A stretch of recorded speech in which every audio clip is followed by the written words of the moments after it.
Presented by McDonald's of Glasgow, it's time for the Brown Sports Bag from the heart of the Barrens, a weekly local sports machine. Alongside John Butler, here's your host, James Brown.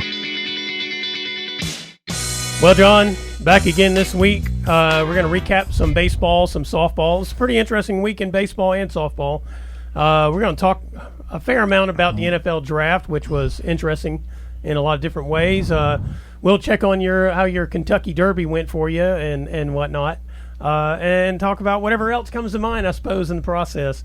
But let's go ahead and start out with some high school baseball in the area. Barron County, I feel like, had a couple of pretty impressive wins last week. They beat Glasgow 3-0, so that was redemption from their earlier loss in the season. And then on Friday night, they got a walk-off pass ball win against Greenwood, which I thought was a pretty solid win. The final was 3-2. Brady Nemec scored the winning run. So a couple of really good wins. Defeated Metcalf early in the week, 12-7. That's right. So they went 3-0 this week, and Barron is 12-5. And boy, I'm not saying I'm shocked, but I think a lot of people are very, very pleasantly surprised. Yeah, they're quietly one of the top teams in the region, and they're starting to win. You see a lot of scores in the region at times. You know, there are these wild 14, almost 11, 12, like old school softball scores. Yeah. And Barron is starting to win the right way, which is really important. And what I mean is through pitching and their defense. Yeah. Against Glasgow, to shut out Glasgow is really, really a pretty big thing because Glasgow can flat hit. In fact, Glasgow's trouble has been pitching and defense, but not hitting. And Jamison Bowie was tremendous that game. He went the complete game, 7 innings, 2-hitter. No runs, 8 strikeouts, and that's how you want to win. And in fairness to Glasgow, I thought Tyler Lane pitched well. Yeah, I think he had 7 strikeouts. He didn't give up a whole lot.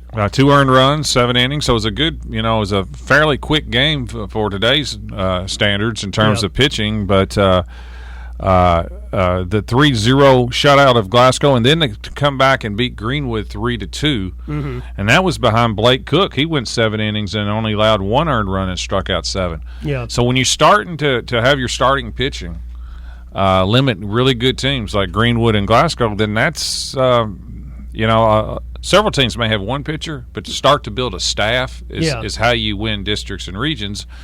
And so I think it's very, very promising for Barron. Anytime you beat, I look at quality of who you beat. Beating Glasgow is a good win. But anytime you beat somebody out of the 14th district, the Bowling Green district, other than Warren Central right now, is a big win. Right. And anytime you can beat either Russell County or somebody out of the 13th district, that's the Franklin district, that's a good win in baseball. Yeah.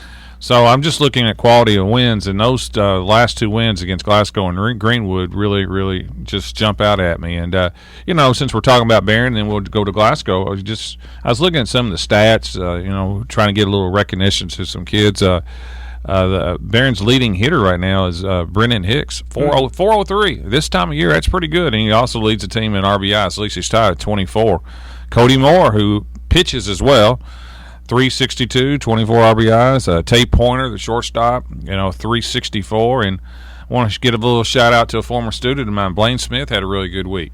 Yeah. He had he drove in all 3 runs. All 3 runs against Glasgow and had the bunt, I think, against Greenwood that got the rally started in the 7th. Yep. Yeah, he beat out that throw to first base, and then Barron ended up loading the bases and getting that winning run. The Smith family, Blaine and his sister is Addison on the basketball team and softball team. They have some wheels now. Yeah, they do. They can really get down the line and run. Yep. You mentioned in that Barron County Glasgow game, I thought 2 things were critically the difference in that game. One is Barron has turned into a team that is aggressive on the base path, and they do it well. A lot of times you'll see teams that will try to run, but they don't really execute it all that well. And Barron has turned, going back to that Breckenridge County game that just pops to mind, being able to even turn things that don't go right into positives on the base path is something they've gotten well they can. They do a lot of double stealing. Yeah. They have shown the ability to do bunt. Mm-hmm. The thing about bunting is that in today's game, you just make the other team make a throw. Because teams at all levels sometimes have trouble just catching it and throwing it. Right. And so that puts pressure on the other team. And I think Coach Crabtree, and give him credit, and Coach Gillen, they're doing a really good job of taking what they have and using it the correct way. Yeah, and you mentioned the Blaine Smith bunt, to get on base there against Greenwood. That's not a bunting situation, and they've done that, I think, several times. When I say not a bunting situation, that's not a situation where the other team's going to be yelling, bunt, because you don't have anybody on first. You're trying to get around. You don't have anybody you're trying to move up, with a sacrifice bunt or anything of that nature. It is a bunt to try to get on base, and that's just not something you see very much in baseball these days. And it worked. Yeah, and it worked. And then going back to that Barron-Glasgow game, Glasgow, Tyler Lane pitched well. He got out of a couple of jams. But a couple of things that happened to him, and one of the things that's been happening in Glasgow this year is they had a couple of they kicked the ball around a couple of times where they could have. One of them would have been a double play probably. That would have left the game at 1-0 if they'd have turned a double play. But they bobbled that one around. And then they had a couple of base running mistakes that they were not able to turn into positives. They just were mistakes, and that's where Glasgow is at the moment. They're not quite able to execute those crucial plays in that way, and that seems to be what's biting them now. They lost to Logan County on Friday, but they bounced back on Saturday and beat Franklin Simpson, which is a solid team. Yeah, it's a mixed bag for Glasgow. They're currently 9-8. Of course, the loss to Barron is the one they'd like to have back, the 3-0 shutout. But then they lost to Logan 12-4. Again, gave up a lot of runs, but they beat Franklin 7-5. And like I said, if you beat the Franklins of the world, that's a good win. Yeah. Because I don't know if Franklin is at the very top of this region, but they got a winning record, and Franklin has a tremendous history in baseball. So, give them credit after, losing back-to-back to Barron and Logan. They turned it around and got a good win. And, a shout-out to, I was looking at some of their stats. Taylor Lane is not only pitched well against Barron, but he's the second leading hitter on the team in terms of average. He's in 393, leads the team with 20 RBIs. Cole Stevens is at 413. Yeah. And I think Hunter Scott's at 378. So he's the 9-hole hitter too. Yeah, 378. Jackson Poland is in the 300. So the hitting part to Glasgow has not been the issue. It's getting, I think, consistent starting pitching has been a problem. And you as you said, defensively they going to have to tighten it up a little bit. Yeah. You can't. It's hard to consistently outslug the better teams because you're going to eventually run into other teams' aces, and you're not going to be able to get 8-9 runs against some of the better teams' best pitching. Right. The district tournament is set. I mean, we talked about that, but now the schedule is set in terms of when it's going to be played. We didn't know that last week when we were talking about it. It's on a Saturday, isn't it? Yeah, they're going to play the softball and the baseball on Saturday, and then championships on a Monday. That's the last Saturday of May that they're playing, and then that following Monday. Kind of normally when the regional tournament is started on Memorial Day, normally, right? Yes, that's right. And of course, that's not going to be until the next week, I guess. I'm not sure if that's going to start on a Saturday or if it's going to start on the Monday. Everybody will be out of school, so that allows them to kind of play it maybe in the traditional sense where they play a whole bunch of those games on that first day and try to get those out of the way. Or they may have to stack it a little differently depending on Western. On Western facility usage. Last week also they removed the mask mandate for the outdoor areas if you're less than 1,000 people, I think it is. Right. So that also frees up some things in terms of the schedules and that kind of thing where you don't have to probably do so much of the. No, you don't have to do temperature checks either. Yeah, you don't do the temperature checks. You don't. If you got plenty of space, and Western does at the softball and baseball fields, then you can spread people out, and so we may be able to get those games in a little. Well, there won't. I don't think there'll be a. I've yet to see over 1,000 at a high school baseball game in this area. Yeah. I don't think we're a threat to hit that threshold. No. But anyway, so that stuff is set, and it's going to be interesting because we basically still have a month left in the season, even before we get to these tournaments. Yeah, everything was pushed back, so it's normally wrapping up. This is normally like we're getting close to the last week of the season, or at least a week or two. It's you have the Derby weekend, and then another generally 2 weeks of play. Then you start, and so. The good news about pushing baseball and softball back is generally the weather gets better. It gets hotter and drier as May into May and June. So that part's good. Yeah. So it'll be interesting what coaches do over this month that they have in front of them. It's because usually the district tournament schedule is not set, in terms of like who's going to be playing each other. So it's just a kind of a fascinating situation. Well, it's going to be. I think it's going to be better in the sense you're not going to be constantly disrupted with proms and graduations and things. That's not going to interfere with your last week of the season. Yeah, which is good. Point. If somebody has to miss because of graduation, you're not. In the past, we've had to rearrange district tournament schedules around graduation. Yeah, they won't have to worry about that this year. Yeah, I guess technically we had no missed days this year, so there's no adjustments that had to be made to the back end of the school schedule. Right. That's kind of fascinating. I hadn't really thought about that, but that's a good point, John. But anyway, real quick around the region itself, around the district itself, Allen County got that 3 seed, Monroe got the 4 seed. I think we mentioned that last week. So it's 1-2. Glasgow's the 1 because that first game was the only one that counted. In case people just were wondering, how did Barron win 3-0 and they're the 2 seed? Well, that's what it is. Glasgow won the first meeting. And then Glasgow, so it's going to be Glasgow and Monroe will play the first game of the district. Yes, that's right. And then Barron and Allen. That's correct. But around the region right now, Bowling Green looks like the class team to tackle. Maybe Russell County too. They're having an awesome. Don't season. Bet against Russell County in baseball. They are. Well, and they always show up at the regional tournament. And nobody's really seen them, and you don't know what you got. Sneaky good. Yeah, they usually have hitting and pitching and all the things that you need. That's correct. South Warren obviously is up there. We mentioned Barron's at 12-5. I think Greenwood's one of the teams also up there record-wise. And then there's kind of just a whole clog of people kind of around 500, like 4 or 5 teams there. Of course, Glasgow, Franklin, Simpson's in that group. Logan County's in that upper tier. I think they have 11 or 12 wins as well. So, it's kind of an interesting breakdown how the region's going, and it'll be interesting to see how it pans out. Well, yeah, these last 3 weeks should be fun for them. Like I said, they should have good weather. Should be uninterrupted in a lot of ways, Yep. So should be fun for them. Yep. All right, it's Brown Sports Bag brought to you by McDonald's of Glasgow. We'll be right back. Presented by McDonald's of Glasgow, it's back to the studio with James and John, the Brown Sports Bag. We mentioned the Trojans winning a couple of outstanding efforts. The Barron County softball team did the same thing, playing down in the 13th district. I mean, they beat Franklin Simpson 4-3 at Franklin Simpson. Then on Friday, they beat Russellville 2-1. Now I know in the preseason, and Glasgow 15-0. Yeah, Glasgow 15-0. Right. And we'll get to Glasgow here in a little bit too.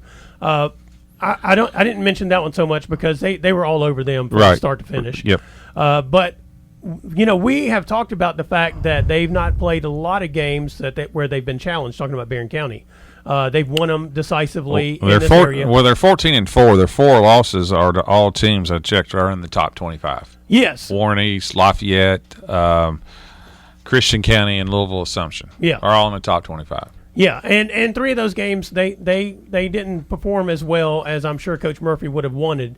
They did play pretty well against Warren East, I thought. Just couldn't score. Yeah, that's right. So I thought these games with Franklin Simpson and Russellville, and we talked last week, it was going to be interesting to see them go down and play Franklin Simpson. I think Franklin is, they've been competitive with everybody. Yes. So Russellville, I'll have to make an exception for Russellville.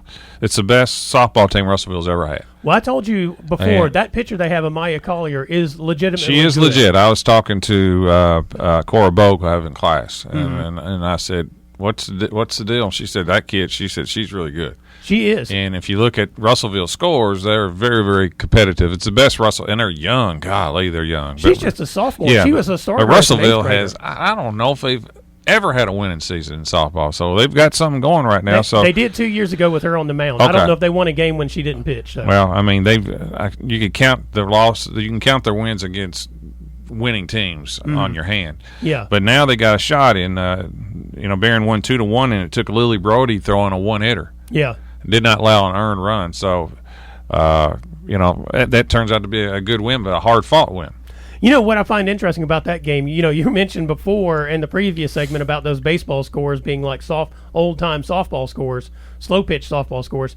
Softball itself has become a higher scoring game. Oh, it's evolved. It the hitters are so much better now. Well, and that game Friday I thought was kind of a throwback to the early days of fast-pitch softball. You had two pitchers in the circle who were really performing well and keeping the other teams off balance. Now, I don't know if Russellville doesn't hit the ball very well. I don't know if that exposes something about Barron in that situation, or if what I just said is the absolute truth, which is Brody and Collier just pitched good games. Yeah, I think the latter.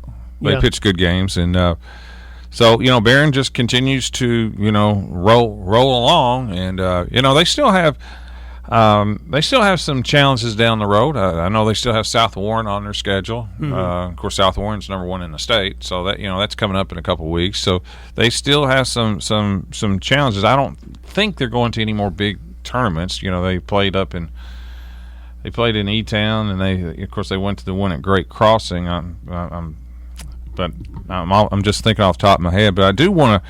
I looked up some stats. I want to give some credit to some of the girls as well from both Barron and Glasgow. Barron, Lissa Curtis, a sophomore, I believe, is hitting .426. She hits either 4th or 5th in the lineup. Leads the team with 4 home runs, has 18 RBIs, and is also the second pitcher too. She pitches some. Lara Simmons is hitting .355. Allie Anderson leads the team in RBIs. She's a center fielder, 340, 22 RBIs. Junior. Cora Bogue, the catcher, is 340. Katie Murphy's hitting .333. So, they got some people who can hit it. Yeah.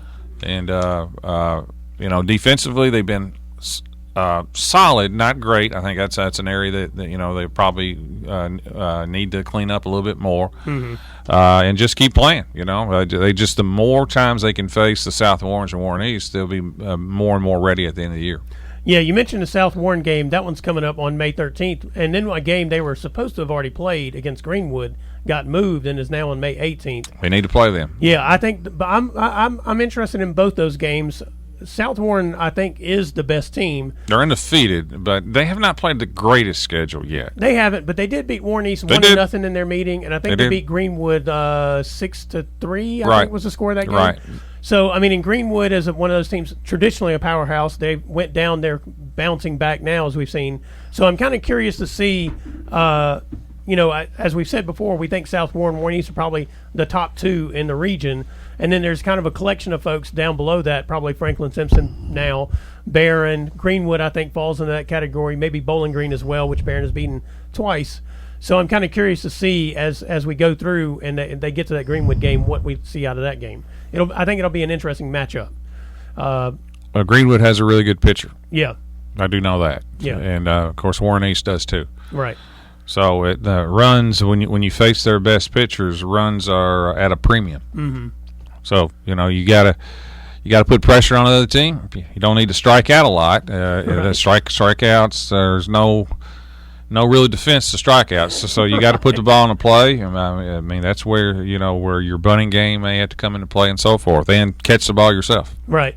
Meanwhile, we mentioned that the Barron beat Glasgow 15-0. They were just all over them from the get-go. That game was the previous meeting between the teams. Barron scored 4 in the first inning and then just kind of built on it. Glasgow, I thought, competed, as I mentioned on the show before. And I'm not saying they didn't try to compete. It's just Barron was on fire against them last week when they played last Tuesday. But Glasgow bounced back and beat Clinton County 9-7 on Friday. Yeah, it's a good win. Glasgow's just 2-12. Like I said, very young. Lost to Grayson 6-1. That was competitive. Barron 15-0. But got a win against Clinton. And when you're young and just scrapping and fighting, you'll take any win anyway. Right. And I was looking at their stats, and Lucy Richardson's hitting .417. Mm-hmm. That's good. That's very good. And Ellery Haynes, I think she's shortstop, hitting .308 for Glasgow, and everybody else is under 300. But they're just a team that's going to take their lumps this year. And as I said, what their goal is to get better. Yeah. To build up your program, keep the kids interested and so forth. But sometimes these are these steps that you have to take to get to where you want to go. Yeah, and I was going to say Addison McCoy overall, I thought has pitched pretty well for him. She's gotten better. Yeah, she's gotten better. She's had a couple of games where she's pitched pretty well. They've made some mistakes behind her that probably has opened the door for the opponent, or maybe they got a walk or something of that nature. Or the bigger thing is they just have a hard time themselves scoring a lot of times. That was probably the best thing of that Clinton County game was they got on base and they put up runs. Because when you go through their scores, you see a lot of games that they struggled to score runs has been a big problem. 0-1, yep. Yeah, I mean, even the other game that they had won, Hart County, that game was 4-1. And, right. and that one, they kind of had to get scrappy to get a couple of runs across on that one. So you can I'm sure Coach Crow was thinking the same thing. I think I see an evolution of my players as we go along, and that's a positive for the future, and hopefully a positive as this season continues. Yeah, that's what when you're 2-12 and you're playing 8th graders and freshmen and things like that. You have to look at it that way. Right. One other thing I wanted to mention is there's a 7th grader over at Caverna, Adriana Salvador, who's a pitcher for them, and I think she has potential to be a good player as well. But you can tell they're also mostly playing a young team, pretty scrappy little group they have over there. I think all but 1 or 2 of them will be back next year, and I would say that's a team missing all of last year that I saw a big impact on because they had some players who were going to be here last year, a couple of seniors, and they were on the rise then. So that's another team I think that's got some pieces falling into place. We'll just see how it pans out as they go along. Well, I mean, I've not seen them, and I know what district they're in. They're in there with Green, who's a powerhouse in the 5th region in softball. Right. So they're not in an easy district, No. to say the least. But Caverna, you can kind of track them with Russellville throughout the years, where Right. they've struggled with numbers and so forth. So if you can build with a young pitcher, that's a good sign. Yep. All right, it's the Brown Sports Bag brought to you by McDonald's in Glasgow. We'll be right back. Presented by McDonald's of Glasgow, it's back to the studio with James and John, the Brown Sports Bag.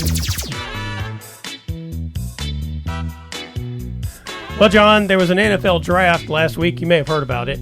I heard it. Yeah, and so the first round for the first 2 picks, I guess, went chalk because the Jaguars took Trevor Lawrence, and then the Jets took Zach Wilson, rip Zach Wilson's career. And then the 49ers threw a monkey wrench in the system because they had moved up. They had traded up to number 3 to draft a quarterback. Everybody knew it was going to be Mac Jones and maybe Trevor Fields or Justin Fields. But then it turns out they wanted Trey Lance, a guy that played his last game in 2019 at North Dakota State. And after that, the people who were not going to take quarterbacks kind of picked who you thought they were going to pick. But you knew the back end of the draft might get interesting depending on how far Fields and Jones dropped in the draft after that. And I think that was the case. I love the draft, first of all. Yeah. It's one of my favorite things to watch. Right. I mean, seriously. I mean, I don't like watching the NBA until the playoffs. I mean, baseball is 162 games. Not a lot of thrill with that. But the NFL, the draft night is pretty cool to watch. It really is. And what I laugh about is that people trying to predict what other teams are going to do. I mean, they're not going to tell you who they're going to pick. Yeah. Kyle Shanahan. I mean, his post interviews have been excellent. And I just love how people criticize these people who pick these players right now when you won't know until at least a couple years whether or not the draft who they drafted was good or bad. Yeah. I mean, you don't know. And what's important to one person, you go, well, you drafted him.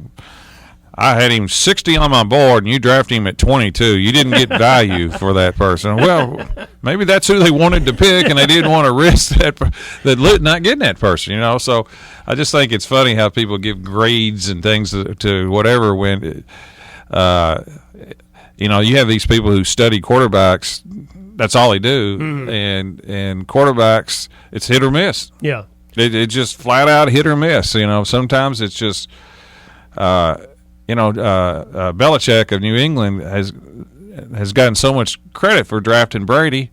Well, they didn't draft him to the 6th round. Yeah, not even sure he actually wanted Tom Brady. He just happened to be there. That's right. I mean, if they loved him, if they could predict that he was going to be this, I don't think they'd have waited to the 6th round. Oh, no, they sure wouldn't have. So, it's just kind of funny how people throw darts at these things. But it is kind of fascinating. It's drama. It's all those things. I like it. I just think it's funny how people they've already said right now that this person is a bust or what a terrible whatever. Well, you won't know. San Francisco made the greatest pick, in history. Yeah, going with Trey Lance. I wouldn't have picked him at 3 because I like my quarterbacks to actually play. I think that's how you evaluate quarterbacks, by playing, and he hasn't played in 2 years and only 13 games, so I think it's a little high, to be honest with you. But, I'm not Kyle Shanahan. He's clearly knows what he's doing. I think he's a little arrogant at times, but he's clearly, he's won with different – he was the offense coordinator for Matt Ryan when Matt Ryan was the MVP, and he was, got the 49ers to the Super Bowl, with Jimmy G. So, he's an offensive genius. There's no question about it. So maybe he sees something in Trey Lance that will pay off dividends down the road. But I think it's risky to trade as many people they did to get him. Here's a trivia question for you. Can you name the last draft, the year of the last draft, where the first 3 picks were quarterbacks? No. 1999. You know who those first 3 picks were? McNabb. Was he in that one? He was number 2, yes. Oh, okay. I just threw that out there. So, I don't know. Who's number 1? Number 1 was Tim Couch. Tim Couch. Number 3 was Akili Smith.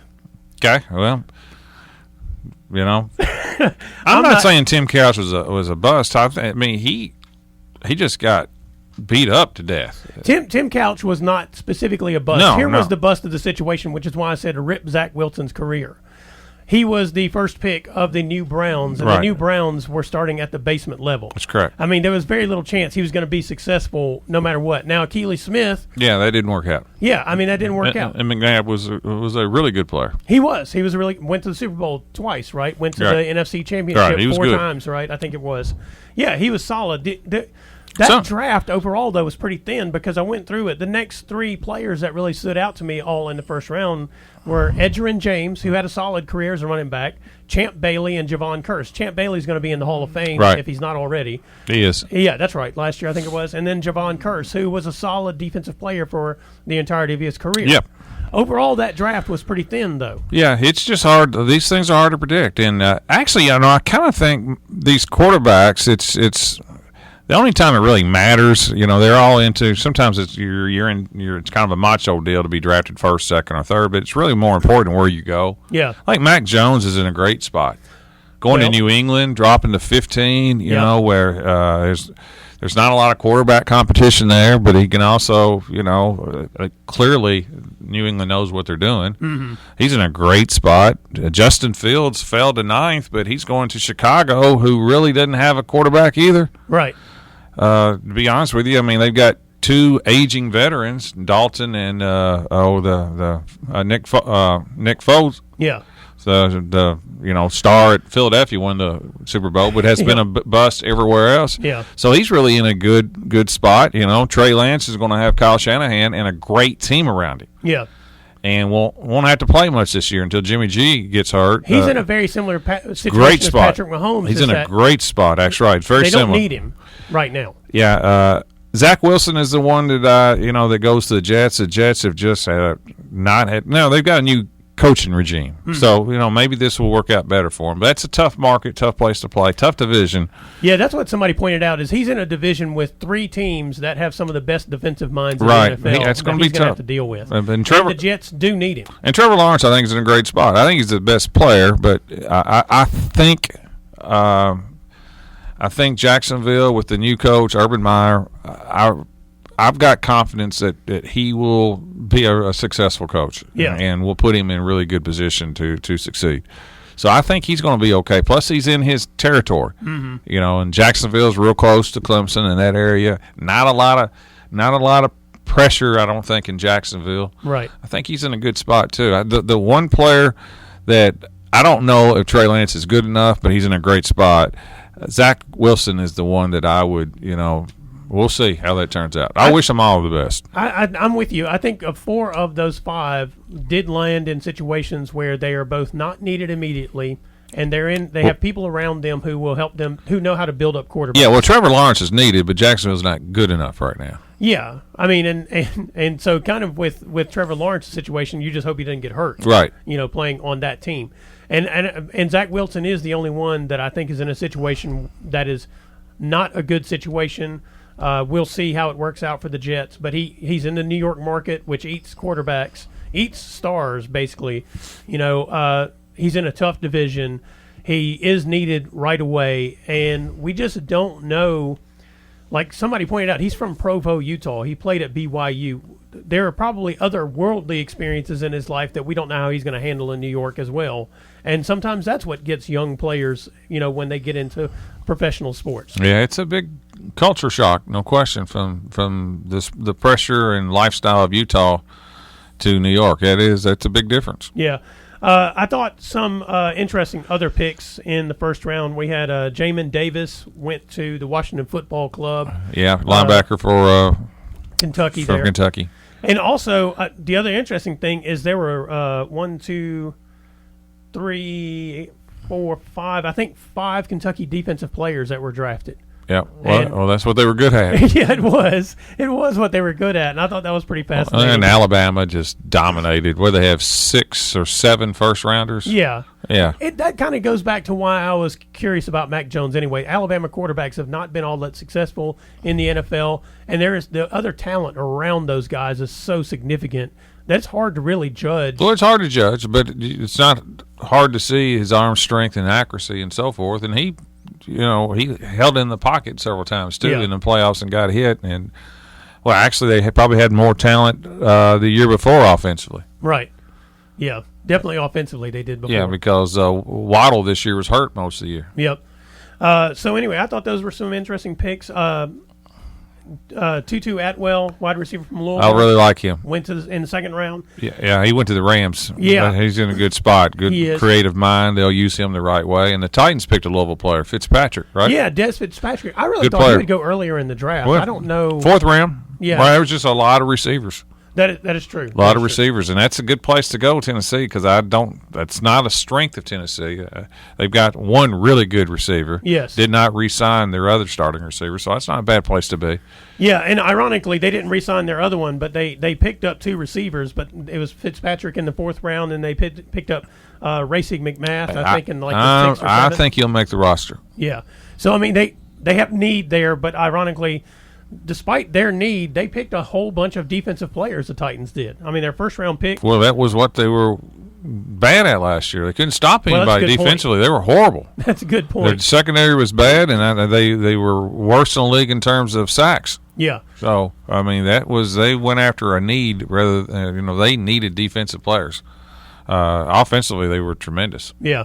Well, and their first-round pick was the cornerback out of Virginia Tech, Caleb Farley. Been hurt a lot. Yep. Good player, though, they say. Yep. And then they did take an offensive tackle, Dylan. Yeah, because their offensive tackle they drafted last year played 3 snaps. Yes, that's right. Then they cut him. This guy was Dylan Radens, I think is his name. He was the tackle for North Dakota State, so he was the guy keeping Trey Lance healthy, I suppose. Yeah. And then they took, as you mentioned, took a linebacker, Monty Rice, cornerback, Elijah Molden.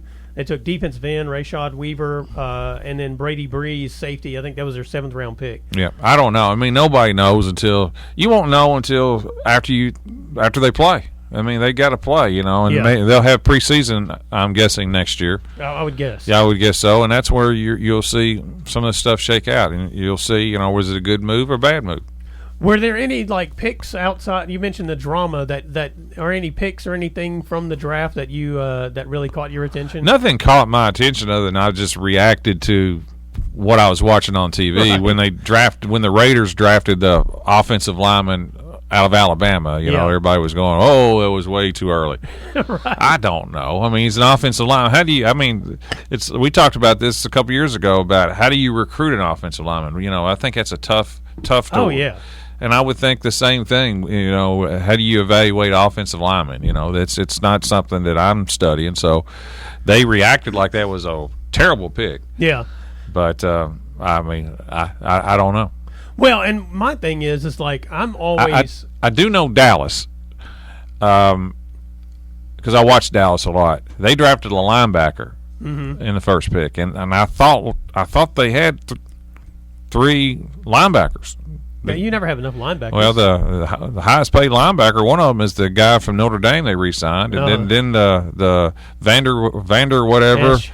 Vander Esch is another linebacker, and I know they need rushers in the secondary, so I was a little surprised they took a linebacker, but the two best corners was drafted right in front of them. Yeah. So and they needed one of them, actually. They needed one of those two corners. That's Yeah. right. Their division, I think, took it from them. Right. I mean, the Giants got one, and I don't know, it wasn't Philadelphia, but anyway, they lost. They were quite confident that they were going to get their pick of one of the cornerbacks, and they didn't get either one of them. Yeah. And, I think what's interesting about the Cowboys is that they come back this next year. Dak Prescott will be back. I think their struggles more or less proved his importance to their organization, even though some people were questioning it beforehand. And ironically enough, they have already paid Ezekiel Elliott, and he didn't perform very well at all. And neither did Cooper. Yeah, I mean, and so the things that they put in place around Dak Prescott that were supposed to help the team be better all around, their offensive line isn't what it had been. They could have drafted one of those. They probably needed to draft one of those. I mean, I know their defense was bad, but I felt like measuring their team last year in any way, and I'm not in their locker room, based on the results was going to be hard to know because you didn't have a key piece of what you needed for your team. Except when he was there, they weren't very good either. Well, they were entertaining because their defense was bad when he was there. That's correct. So, yeah. I don't know. When I look at the NFL draft, I think about it this way. I think quarterbacks are often overrated. And what I don't mean it's that you don't need one. You do need one to win, okay? Okay. But yeah, I you need think, one. That's right. But I do think what happens is like there's so much pressure and emphasis put on that position that teams make the mistake of not filling out the rest of their roster effectively. Well, it is a salary cap league. Yeah. And the one guy that has proven to be the most successful quarterback in history, Tom Brady, what's he got, 7 or 6? Yeah, he's got 7. He's got 7. Has never taken the maximum amount. He's always taken much less. Yeah. Where they can sign other players. In fact, Tampa re-signed all their starters from last year. And added some folks. And then you have all these other quarterbacks. Aaron Rodgers. Yep. Just they want extensions. They want the most they can get, but then they complain when you can't get them help. Well, and some of the recent success in the NFL has been with quarterbacks on their rookie contracts. That's right. Tell me the last quarterback that had won a Super Bowl with a max contract. Yeah, I don't think there's one out there, to be honest with you. There you go. But so I'm tired of the quarterbacks. I'll be honest with you, demanding all this money and then whine when they don't have enough help. Yeah, and Aaron Rodgers is one of them. And be honest with you, Russell Wilson lost a lot of capital with me this past year. Right, whining about his not having enough offensive line help when he's taking the max as well. Yeah. Well, don't take the max. Well, can you live on $30 million rather than $40 million, and maybe you can sign some linemen? I'm serious. To me, that's Tom Brady's strategy. Well, and that's going to be interesting. So you got a couple of them coming up with Patrick Mahomes, and Josh Allen, and even Lamar Jackson as these rookie contracts run and out. the thing about it, what are they going to decide to do? None of the talking heads on TV will ever brag about Brady's not taking as much. Yeah. Because all the talking heads, former athletes, say, you take every cent you got. Uh-huh. Okay. Well, they didn't play for 20 years. Then lose. Right. Okay, you can take every cent you win. How many of those talking heads are quarterbacks? That's exactly right. Yeah. But when the quarterbacks take it, they say they don't blame them. Uh-huh. I don't blame a safety or somebody that's in the trenches getting annihilated from taking all they can. But quarterbacks are making so much more than everybody else. Yeah. That's the problem. Yeah, I mean, and so that the draft doesn't really solve a whole lot. It'll be curious, but it will be curious this next crop of young quarterbacks coming up. Well, you got to win. You got a window of 5 years. You better win with them. Yeah, and Kansas City has really all 3 teams have. It's just the Chiefs are the only ones to win a Super Bowl. The other 2 teams have won as well, the Bills and the Ravens. But it will be interesting to see what course they take, whether they're the Aaron Rodgers course or the Tom Brady course. and it'll be fascinating to see what kind of trend gets set by those folks. That's right. All right, it's Brown Sports Bag brought to you by McDonald's in Glasgow. We'll be right back. Presented by McDonald's of Glasgow, it's back to the studio with James and John, the Brown Sports Bag. Well, John, how did your Derby go for you? Great. The Oaks and Derby weather incredibly good. It was beautiful. Incredibly good. And it was so nice to watch people somewhat have fun and get back to somewhat normal. You know, it was a great weekend. How did your horse win? I played Hot Rod Charlie. I ran third, and no excuse. He had every opportunity to win. I mean, it was a great race. I mean, they had 4 horses coming down to the wire, and they could not get behind. Could not pass Medina Spirit. That was Bob Baffert's horse, and that's Bob Baffert. He's like Brady. It's his 7th. He broke the all-time record, 7 derbies, and the 4 horses was Medina Spirit. It was about a length and a head, but he had a horse called Mandolin. It's a Brad Cox horse from Louisville. Hot Rod Charlie, and Elusive Quality, which was the favorite, which was the other Brad Cox horse. Mm-hmm. And they all had every opportunity to go by, and they could not go by the horses. And then it was just those horses ran 1, 2, 3, 4, and then there was like a 6-length gap back to 5th. Those were by far right. the 4 horses that ran the best. I guess had the best trips, and you got to give old Bob. And Bob Baffert is the Bill Belichick of horse racing. Mm-hmm. He is the greatest, at least dirt trainer of all time. And boy, his horses are trained to run a mile and a quarter, and they're trained to win the Derby. I mean, he won them with a rather cheap horse. It's $30,000 horse. That's really? it. Yeah, and most of these, that's quite a return on your investment, right? Well, there. most of these horses are, $1 million horses, Yeah. $400,000, $500,000. This is a cheap horse from a sire out of Florida that's I think only costs you $5,000 to breed. So you got to give him credit because he gets most people say he gets the best horses. Well, this horse was not undefeated. So. Yeah, because his horses do not perform as well at the Preakness or Belmont. I mean, they do fine. Oh, he does. Yeah, all of his Derby horses winners have won the Preakness. Oh yeah, okay. Yeah, the Preakness. Yeah, he wins it's the Belmont second one. that they sometimes. Well, yeah, it's hard to win all 3. It is. Yeah, he's the only trainer. He's got 2 Triple Crown winners. That's true. American Pharoah, Justify. No, he's daggone good. Yeah, you mentioned it was a beautiful weekend. Beautiful. It was fascinating to kind of see the coverage of the Kentucky Derby this year. Yep. With everything, and I was curious about the impact of the turnaround of this short time frame from the last one to this one. Because it got postponed last year to the fall. Yeah, it's the quickest turnaround. Is the Derby last year was run in September. Yeah, but it didn't affect these horses. The horses are totally new batch. They're only for 3-year-olds, so that didn't. I don't think it had any effect, actually. Well, but I mean on the trainers, right? Because you have a lot of the same trainers, or do you? Yeah, but they train. Bob Baffert probably has 60 horses. Brad Cox probably has 150 horses. So they're used to that. Okay. Yeah, so that means there's no real impact on like some other events that would have happened. No. You mentioned earlier in the show that you don't watch the NBA until the playoffs. Have you not been watching any at all? I've not watched it. I have zero interest. I got off the NBA a couple years ago. Well, there's several factors, but one of the big factors is heck, you don't even know who plays half the time. Yeah, I mean, it's the sitting out of games, the resting, and just stuff like that. It's quite irritating, to say the least. I mean, if I want to, I don't know how. It'd be interesting to see when they renegotiate the contract, how the TV contracts are going to go over, because the broadcast partners cannot be happy to advertise for a Brooklyn Nets game and their 3 best players don't even play. Right. I mean, that's just the marketing. It's got to be troublesome, and their viewership is down right now. Yeah, I will say this: I have like the NBA TV, and I don't watch games every night, but I do watch as many Nuggets games as I possibly can.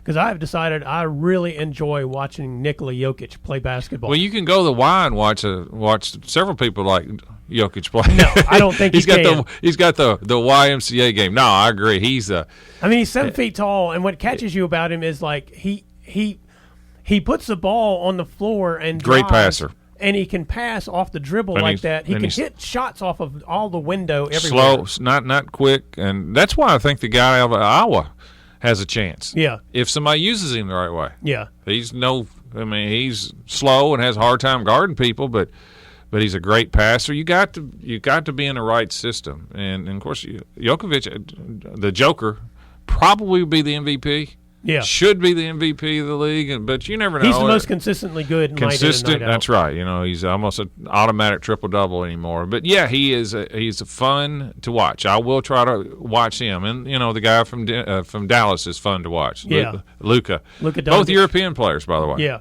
The thing about Jokic that kills me is I had a friend in high school. Like, he was not fleet of foot really, but he had shoulders and he had really long arms, and he had this ability to get his shoulder on one side of you and just drive wherever he wanted on the floor. It's called angles in basketball. Yeah, and you see a lot of athleticism, and sometimes you see even athletic players who are good at doing this. Right.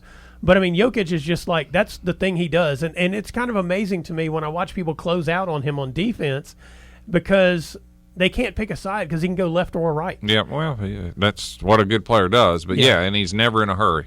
No, he's not. He's like a turtle. His shot fakes are, never in a hurry. He just knows how to play because he's, like I said, he's a great passer. He's really improved his three-point shooting. Yeah. So, you got to come out and guard him that way. And if you do, he will go by and then either score or make the pass. Yeah.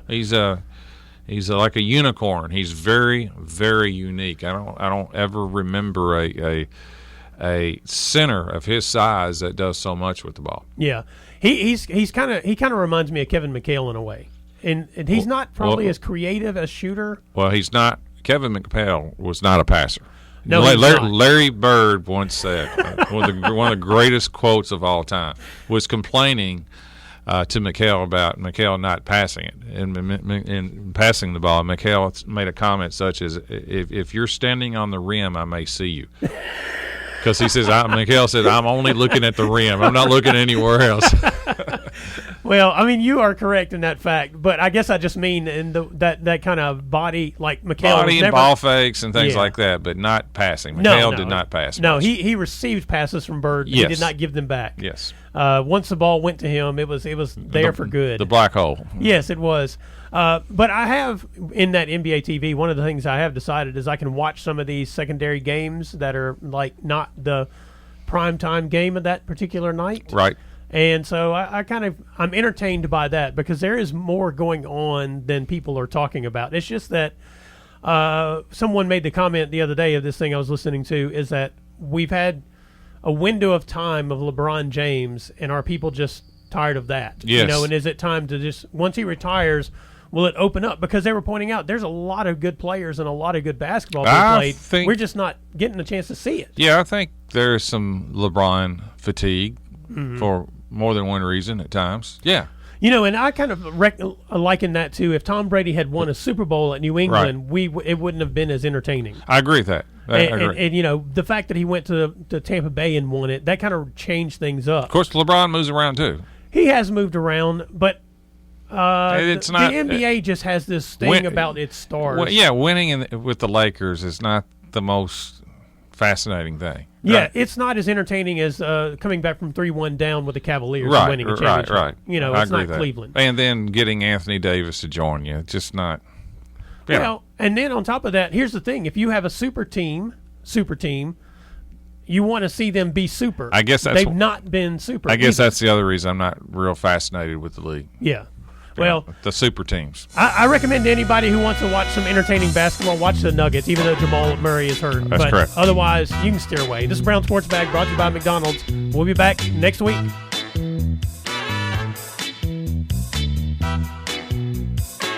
Thanks for listening, and be sure and join James and John once again next Monday at 4 for the Brown Sports Bag, a local weekly sports machine presented by McDonald's of Glasgow. Coming soon to your FM dial, this is Fox Sports Radio, WCDS Glasgow, AM 1230.